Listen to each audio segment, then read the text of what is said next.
Hello, c'est Charles Brumeau, diététicien. Bienvenue à Dans la poire relax, des épisodes au moins aussi décalés que la différence entre l'annonce de certaines des mesures de santé publique et leur mise en application. L'usage du masque en population générale n'est pas recommandé et n'est pas utile. Je souhaite que dans les prochaines semaines, on rende obligatoire le masque dans tous les lieux publics clos. Je ne crois pas à la vaccination obligatoire pour ce vaccin. Il faut être toujours très honnête et très transparent. On ne sait pas tout sur ce vaccin comme on ne sait pas tout sur le virus. Après, je crois beaucoup plus au travail de conviction par la transparence qu'à l'obligation.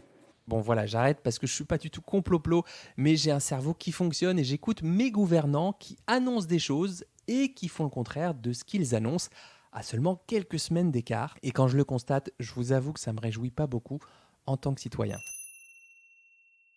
Dans ce dernier, dans la poire relax, ouais, j'aime les chiffres ronds. 2 mois d'été, ça fait 8 semaines, donc 8 invités. Pour clore le chapitre des invités de cet été, j'ai choisi de donner carte blanche à Anthony Berthoud.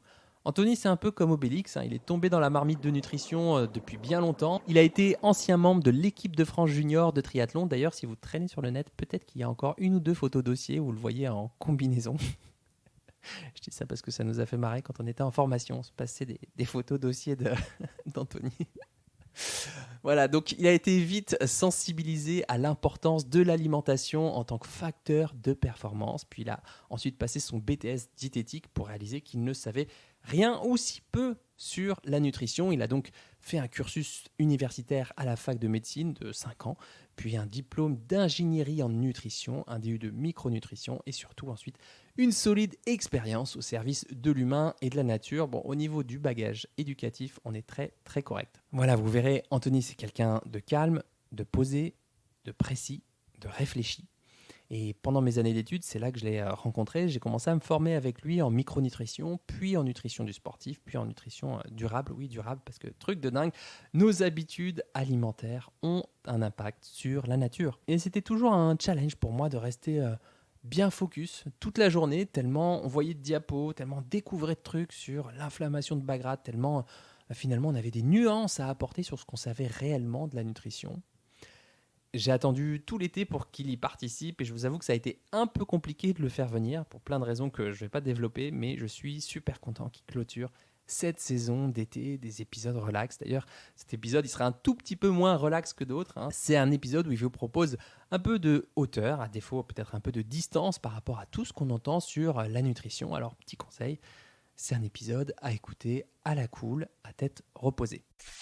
Il va vous parler de plusieurs points, des courants de la nutrition, de la densité actuelle de nos aliments, de même l'allopathie de la nutrition, de l'importance de retrouver un regard holistique de nos aliments et de considérer la matrice, la structure, si vous voulez, de l'aliment entier, de l'aliment complet, l'aliment vrai, plutôt que de le découper en principes actifs, en protéines, lipides, glucides, vitamines, minéraux, antioxydants, et bien sûr de la nécessité, vraiment de la nécessité d'associer les enjeux individuels avec les enjeux collectifs sur la question de notre empreinte sur l'environnement, sur la nature, du réchauffement, du dérèglement climatique. Notre maison brûle. Oui, pour celles et ceux qui avaient encore un doute, on voit bien que tout est lié et que nous sommes un des maillons de la chaîne, nous sommes un parmi. Bref, une carte blanche multipasse puisqu'il a terminé sur les impacts de nos comportements actuels sur notre état de santé, mais d'un point de vue évolutionniste. Et oui, l'évolution de l'humain, l'évolution de l'homme. Voilà, je vous en dis pas plus et laisse la parole à Anthony pour son Dans la poire relax. Salut Charles, merci de me donner la parole dans ce petit temps d'échange et de réflexion finalement autour de la nutrition. Parce que si on voulait vraiment parler de la nutrition en détail, il faudrait du temps. Ce que je vous propose, moi, c'est de prendre un petit peu de recul sur tout ce qu'on entend aujourd'hui autour de la nutrition. Il suffit d'allumer n'importe quel média, votre smartphone, une télé, la radio, etc. Il ne se passe pas un moment où on n'entend pas parler de la nutrition et c'est très bien en soi. C'est vrai, il y a encore quelques décennies, on s'intéressait très peu au rôle de la nutrition sur la santé, au sens où c'était peu médiatisé.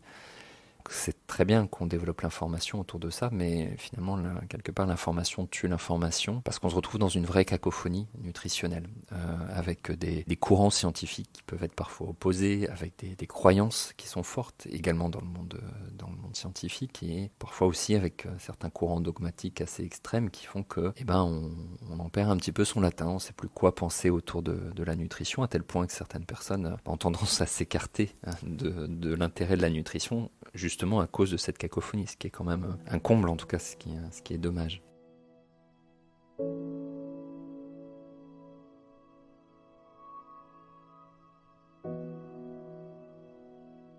À ce niveau-là, c'est vrai que j'aimerais bien retracer un petit peu non pas les différents courants, mais on a pendant longtemps parlé des macronutriments, la diététique et autres, et effectivement, les macronutriments, que ce soit les glucides, les lipides, les protéines, etc., jouent des rôles essentiels vis-à-vis de notre organisme, l'apport calorique, énergétique également, mais on a eu tendance à focaliser l'attention sur ça, considérant que finalement, il suffisait de manger varié, équilibré, d'avoir les bonnes répartitions énergétiques entre les nutriments, et ça suffisait à avoir un bon équilibre au niveau nutritionnel. Et malheureusement, on peut absolument pas définir à travers le contenu d'une assiette quel va être le statut nutritionnel au niveau cellulaire et au niveau fonctionnel pour un individu. C'est là aussi où est arrivé un deuxième courant qui est souvent évoqué comme étant la micronutrition, où on va étudier les rôles fonctionnels, les propriétés des vitamines, des minéraux, des oligo-éléments, des principes actifs végétaux sur la santé de l'individu, notamment parce qu'effectivement, vu la densité actuelle des aliments qu'on consomme, vu les comportements alimentaires d'une partie de la population, force est de constater qu'on est en état parfois de déficit, rarement de carence dans les pays occidentaux, et là il y a aussi beaucoup de confusion à ce niveau, mais ce courant a aussi tendance à occulter parfois le rôle des macronutriments, alors que les deux, bien entendu, et c'est du bon sens, sont absolument complémentaires, il n'y a absolument aucune opposition. Par rapport à ça, je parle souvent de l'allopathie de la nutrition, c'est-à-dire que qu'on parle d'une vitamine ou qu'on parle d'un macronutriment, finalement on a un regard très symptomatique, très moléculaire sur ce que représente la nutrition. On sait aujourd'hui que la matrice alimentaire, c'est-à-dire l'organisation à proprement dit de l'aliment, a un rôle absolument essentiel sur l'assimilation des micronutriments, sur leur synergie, au contraire parfois sur des fonctionnements d'opposition, c'est-à-dire d'interaction de l'un par rapport à l'autre. Et on voit notamment à travers la consommation des aliments ultra transformés où on se focalise vraiment sur l'aspect énergétique, la composition de ce qui est connu, et absolument pas sur l'importance de la matrice alimentaire vis-à-vis de la santé. J'ai à ce niveau-là en tête une étude qui est sortie il y a à peu près 2 ans, qui est intéressante, qui était parue dans Nature Food, qui indiquait qu'on avait quantifié à peu près 150 actifs nutritionnels dans les bases de données, alors qu'on avait plus de 49 000 métabolites actifs composés dans les végétaux qui pouvaient potentiellement jouer un rôle, mais qu'on n'avait pas forcément quantifié ni associé à un effet nutritionnel ou un effet en termes de santé spécifique. Ce d'autant plus que ces composants peuvent interagir entre eux. Ils peuvent également interagir en fonction de notre propre génétique et notre variabilité génétique, ce qu'on appelle le polymorphisme, ce qui fait que d'un individu à l'autre, finalement, le même micronutriment peut avoir des effets pas forcément opposés, mais parfois différents. Et ça, je crois que c'est vraiment important, notamment vis-à-vis de la considération des recommandations nutritionnelles. Et avant de parler de ça, j'aimerais aborder un autre point qui pour moi est essentiel, c'est l'aspect environnemental.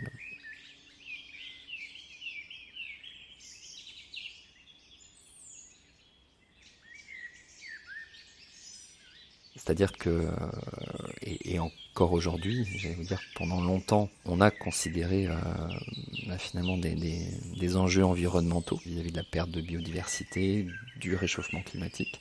Et cet aspect environnemental est absolument essentiel à considérer dans les recommandations. Alors on entend beaucoup parler aujourd'hui des enjeux liés au réchauffement climatique, à la perte de biodiversité. On parle parfois de 6e extinction de masse, on parle aussi d'anthropocène, c'est-à-dire de l'ère de l'homme qui est lui-même en train de s'autodétruire à travers ses propres comportements. On parle aussi de collapsologie et autres. Alors il ne s'agit pas de rentrer dans ces détails, même s'ils seraient passionnants à aborder. Mais on a une absolue nécessité aujourd'hui d'identifier des messages en termes de recommandations nutritionnelles qui sont capables d'associer autant les enjeux individuels parfois thérapeutiques vis-à-vis de certaines maladies, que les enjeux collectifs et notamment environnementaux à long terme. Et aujourd'hui, on sait que la très grande majorité des recommandations de santé publique dans le monde, qui cherchent à améliorer la qualité nutritionnelle, en tout cas de proposer une stratégie nutritionnelle adaptée à toute la population, ne considèrent pas ou pas suffisamment ces enjeux environnementaux. Là, malheureusement, il y a urgence, parce que vous avez sans doute entendu parler de ce 6e rapport du GIEC, et ces enjeux de limiter le réchauffement climatique à 1,5 degré à 2 degrés. On sait aujourd'hui que probablement d'ici 2040, on va atteindre, pour pas dire que ça sera une certitude, cette limite, avec potentiellement ce qu'on appelle des boucles de rétroaction qui font qu'on ne maîtrise absolument pas les implications de ce réchauffement climatique et de cette perte de biodiversité sur notre écosystème, en fait, tout simplement. Et c'est vrai que moi, c'est quelque chose auquel je me suis intéressé de près à partir du moment où je l'ai enseigné, notamment à l'école polytechnique de Lausanne, où on m'a demandé de parler des enjeux mondiaux de l'alimentation, les projections 2050.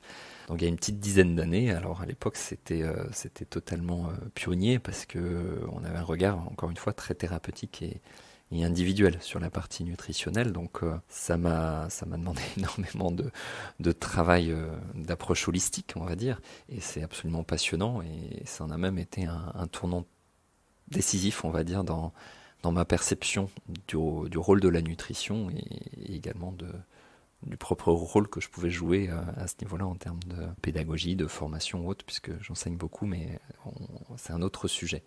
Donc, à ce niveau-là, cet aspect environnemental, où vous en entendez sans doute parler, on a besoin de limiter la consommation de produits animaux, de produits transformés également, mais surtout vis-à-vis de l'élevage, de revoir le mode d'élevage pour qu'il soit beaucoup plus cohérent et respectueux vis-à-vis de l'animal avant tout, de l'environnement et aussi de la partie nutritionnelle.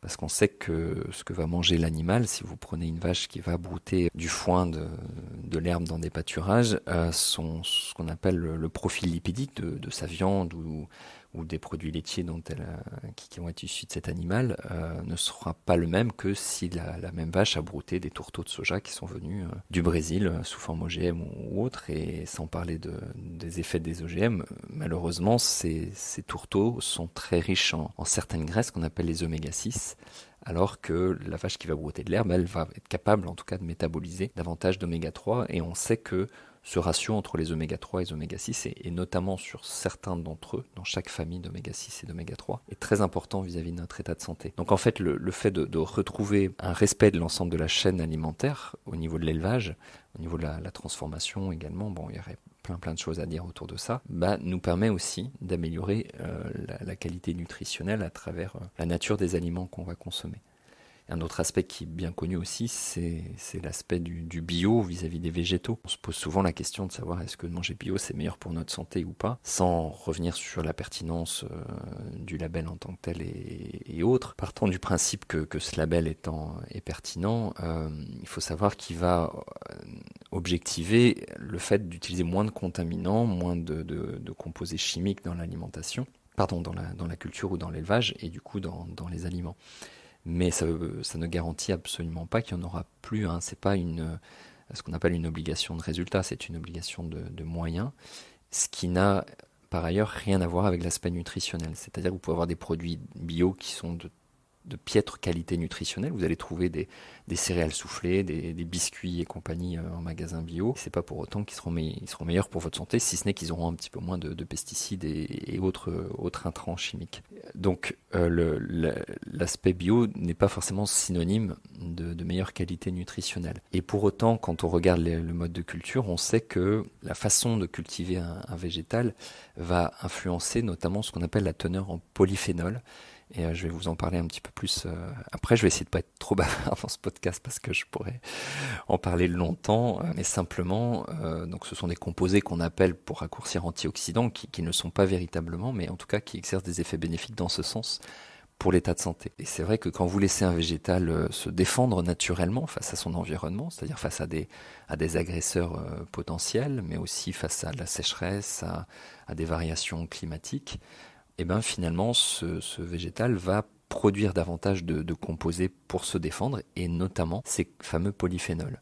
Et à l'inverse, si vous prenez un végétal qui a été cultivé de manière intensive, en monoculture et autres, avec un certain nombre de pesticides et autres intrants, et bien finalement, on a fait le travail un petit peu à la place du végétal, c'est-à-dire qu'on lui a créé un environnement propice à sa croissance, et surtout pour des enjeux économiques, pour le coup, mais on a aussi diminué sa teneur en polyphénol. Donc ça veut dire que ce qu'on va manger va avoir moins de composés qui sont là aussi pour améliorer nos propres capacités de défense contre ce qu'on appelle le stress oxydatif. Et ça, c'est un point qui est très important vis-à-vis de notre santé. Là aussi, c'est du bon sens. En instaurant un modèle de culture qui soit cohérent, en limitant les intrants, en étant sur des modèles plus respectueux, plus résilients de l'environnement, notamment ce qu'on appelle la permaculture, non seulement on est vertueux vis-à-vis de la nature, mais on est aussi vertueux vis-à-vis de notre qualité nutritionnelle des aliments et donc de notre santé. Donc, on les a les solutions, c'est-à-dire que on sait aujourd'hui qu'en revoyant l'écosystème alimentaire, c'est-à-dire les modes de culture, les modes d'élevage, de minimiser au maximum la transformation des aliments, d'aller vers des circuits courts, d'aller vers des produits bien évidemment locaux, de saison, bio au maximum, on rentre dans quelque chose de totalement cohérent pour notre santé et pour l'environnement. Après, bien entendu, il y aurait beaucoup de nuances ou de subtilités à évoquer en fonction peut-être de la situation individuelle de chacun et autres, mais c'est quand même un message général qui est important et qui finalement est quand même très optimiste, très positif par rapport à ce qu'on entend. Maintenant, ça sous-entend aussi de revoir nos comportements alimentaires au sens où on a pris l'habitude d'aller au plus facile, au plus rapide, peut-être moins prendre le temps de cuisiner, de moins faire attention aux filières. Et c'est pourtant un élément qui est majeur tout autant que de regarder le tableau de composition nutritionnelle quand vous achetez un produit en hypermarché ou autre.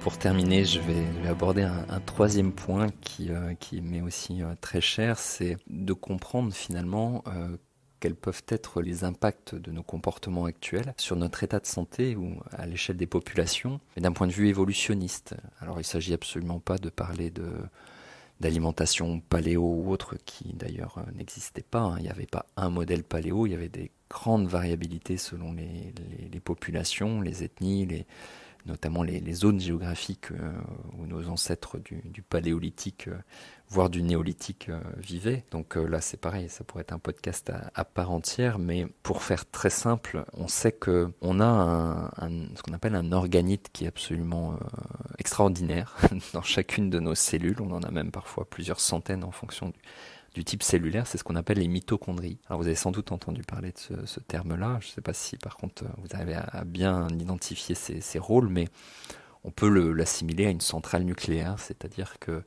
c'est pas simplement une usine énergétique, c'est sûr que c'est la mitochondrie qui va nous permettre de transformer nos nutriments en énergie, en ATP exploitable au niveau de la cellule, à partir notamment de l'oxygène, mais elle va aussi produire, entre guillemets, des déchets qui n'en sont pas d'ailleurs, mais ce qu'on appelle des radicaux libres ou des espèces radicalaires oxygénées.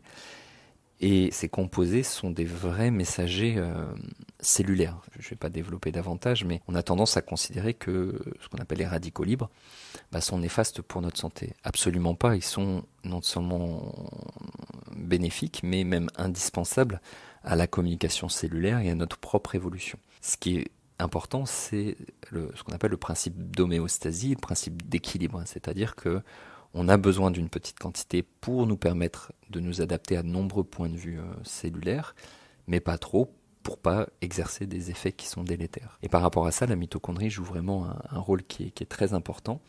Et quand on regarde à l'échelle de l'évolution de l'homme ou des mammifères, cette mitochondrie nous a aidés à nous adapter au cours du temps, notamment en fonction de l'environnement alimentaire dans lequel on était, mais aussi en fonction de la température, puisque les mitochondries ont un rôle particulier, c'est également de produire de la chaleur, et donc en fonction de l'alimentation et l'environnement dans lequel on était, on cherchait à optimiser autant la partie énergétique que la partie liée à la production de chaleur. Et c'est vrai que aujourd'hui, nos chères mitochondries, elles sont très malmenées, non seulement à travers notre alimentation, mais là je vais digresser un petit peu à travers la sédentarité. On sait qu'un des grands bénéfices de l'activité physique, c'est d'optimiser le fonctionnement de ces mitochondries. Le stress quotidien également, on est fait pour s'adapter à un état de stress, mais de manière ponctuelle, aiguë, et non pas de manière chronique comme on peut l'avoir